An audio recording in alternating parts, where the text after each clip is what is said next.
சாதாரணமாக பரங்கிக்காய் வச்சு பச்சடி, கூட்டு, பொரியல் இதே தான் செய்வோம்.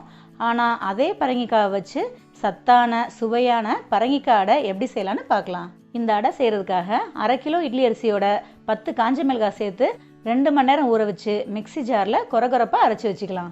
300 கிராம் அளவு பரங்கிக்காவை எடுத்து தோல் சீவி சின்ன சின்ன பீஸாக கட் பண்ணி அது கூட கட் பண்ணி வச்சுருக்கிற ஒரு பெரிய வெங்காயம், ஒரு தக்காளி, 5 பச்சை மிளகாய் சேர்த்து ஃபைன் பேஸ்ட்டாக அரைச்சி நாம் அரைச்சி வச்சுருக்கிற மாவோடு சேர்த்துக்கலாம். இதுலேயே பொடியாக நறுக்கின 2 பெரிய வெங்காயம், 1 கப் துருவின தேங்காய், பொடியாக நறுக்கின கருவேப்பிலை, மல்லி இலை, 1 டீஸ்பூன் மஞ்சள் தூள், தேவையான அளவு உப்பு சேர்த்து இதை நல்லா கலந்து விட்டுக்கலாம். இந்த மாவை புளிக்க வைக்க தேவையில்லை. இதை அரைச்ச உடனே அடைங்களை ஊற்றிக்கலாம். உங்களுக்கு வேணும்னா இந்த அடையில் முருங்கைக்கீரையோ இல்லைனா வெந்தயக்கீரையோ பொடியாக கட் பண்ணி நீங்கள் சேர்த்துக்கலாம். தோசைக்கல் சூடானதும் இந்த மாவை அடைங்களை ஊற்றிக்கலாம்.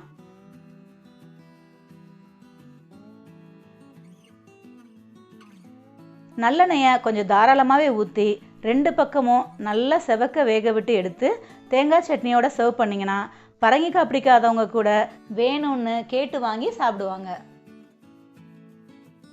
நீங்களும் இந்த பரங்கிக்காய் அடையை செஞ்சு ட்ரை பண்ணிவிட்டு மறக்காமல் எப்படி வந்துச்சுன்னு எனக்கு கமெண்ட் பண்ணுங்கள்.